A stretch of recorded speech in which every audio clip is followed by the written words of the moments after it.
people say like Bitcoin is an uncorrelated thing, blah, blah, like, Bitcoin needs to decouple from equities or whatever. I say the opposite. I'm like, no, if you want Bitcoin to win, like if Bitcoin is to become this like global, whether it's a global reserve currency or we don't even have to get that far. Bitcoin is like a $10 trillion asset, right? 50 trillion, 5 trillion, 2 trillion, like whatever it is. If you want Bitcoin to entrench itself on the asset side of the balance sheet around the world, it's going to be correlated to global equities. It's going to be correlated to the dollar. It's going to, like, that's just the reality of these things. Like if you look at financial... Why? Well, like, so if you look at I don't get any of this shit, Dylan. Like you look at, you use language and you talk about marginal buyers and you talk about like all these different, and it's natural to you. Yeah. It isn't to someone like me. So there's other people listening I know who feel the same. Okay. Why? Like, why is it correlated? Yeah. So in the current system of fiat money, of government-backed money, money is created through debt.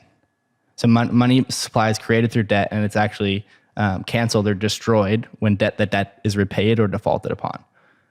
So the reason that you get these business cycles, or the reason you get these credit cycle booms, whether it's like tech stocks or housing in '08 or just never mind like the business cycles, but the reason that when in '08 when the mortgages are going bad and something completely unrelated to subprime is crashing, that's because it's all like the money supply, the assets, the global balance sheet it's all tied together. So you have assets and liabilities. If your asset side is falling and the liabilities need to be paid, you sell your assets to pay the liabilities. And so in that sense, everything, and maybe that's a bad explanation. That's good. But for that reason, most all assets in a way are correlated, or at least not correlated, interrelated. In the sense, it's all based on the credit-based system of the dollar, or not the dollar, but whatever fiat currency of which the dollar is a dominant majority. So when you have global equity, or global stocks falling, right? The reason that like Bitcoin was traded like almost 1-in-1 with the NASDAQ was because a lot of the people that own Bitcoin this year or the last couple of years also own tech stocks. They also own equities. They also own, I was going to say housing, but housing doesn't trade on a day-to-day market. And so, or even just basic math, right? Bitcoin, what is Bitcoin's exchange rate? BTC/USD, not the numerator's Bitcoin, the denominator is the dollar.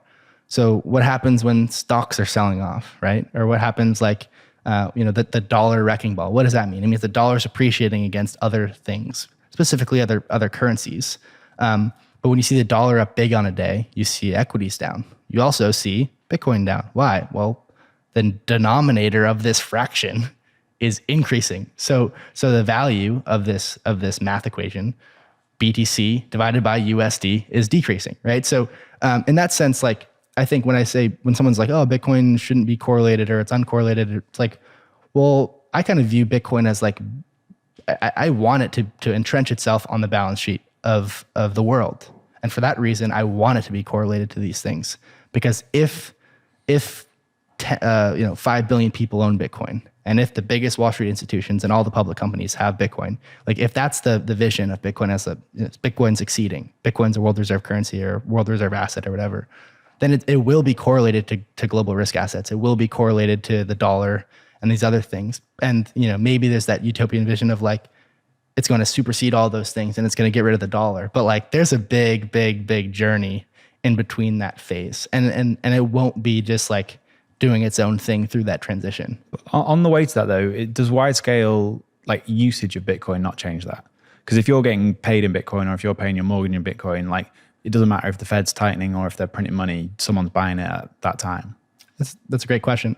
I think it's more so the fact that in this dollar credit-based system, like there's at this point now, aside from a few examples of like maybe crypto hedge funds or like a Genesis trading or whatever, no one has liabilities in Bitcoin. So, I mean, maybe if Danny asked you, Peter, hey, I want my salary denominated in Bitcoin terms, then that would mean that you are short Bitcoin. You are short a stream of Bitcoin over the next 12 months or whatever his salary is. But no one does that, at least now, like, right? Or at least not in scale. But there is a massive, massive global future, like global short position for dollars, right? So when the dollar is appreciating a bunch, essentially that's just a short squeeze on the currency. So when everything's selling off, it's just like people understand what happened with GameStop, right? It's a short squeeze. You know, we're gonna force the hedge funds to cover. Well, like everybody's short dollars, right? Because if you have student loans, if you have a mortgage, well, I guess you're short pounds, right? But if you are, have any sort of debt, right? The U.S. government is short $30 trillion. They are short $30 trillion. So in that sense, that's the reason why things are correlated. And even so, even if Bitcoin, has all of this native adoption and, organic use, the real driver of all of this globally is the, $100 trillion of forced buying of dollars. Because you're short dollars, it's dollar liabilities. And so that's why more or less, not it's all one trade, because things will outperform and things will underperform. But, in the interim, if you just watch stocks, Bitcoin, the dollar, bonds, you'll see they'll move tick for tick, right? You'll see on the second, the minute, the hour, a lot of these things move in tandem. And that's because they're all sharing liquidity. If that makes sense. Yeah, no, it does. But if we were to get to a point where you talk about every company having Bitcoin on its balance sheet, there was a mass amount of adoption to support that, it can't be correlated through that. Is it only correlated at a time where liquidity is low? Yeah, I mean, so I think there'll be periods of maybe like Every 4 years. Yeah, the maybe periods of the the off-sided decoupling.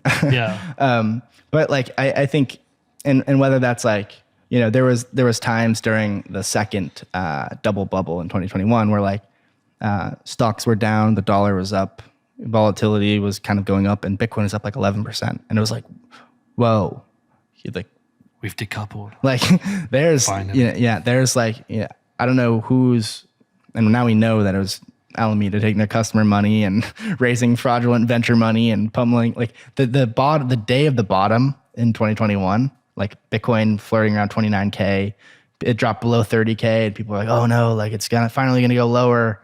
And then the stamp of the bottom, Alameda raised FTX raised $800 million. And it was like, boom. And then we started going up only again. And it was like, oh, well now in hindsight, it was like, they were just pummeling money on their own exchange, leveraging it, buying Solana and shitcoins and Bitcoin and all this other stuff. And so like we, quote unquote decoupled. I think like there will be time again in the future where there's whether it's an idiosyncratic catalyst or, the Saudis or any of these like oft-cited narratives of like, who are the buyers coming in? Like I do believe that most people that haven't bought Bitcoin yet at some point in the next 10 years will own some. And there's not that many sellers. There's probably a couple million Bitcoin out there that are going to be parted with. That's one of the beauties of the bear market is all of the psychos that that yell at you on Twitter. They buy it all. Yeah. Right. That's one of the best parts about this cleansing process. But it takes time. And like the big boys, the Paul Tudor Jones, the Druckenmillers of the world, they'll come back. But they're not dogmatic. They're not religious. And when they come, they'll bring billions of dollars.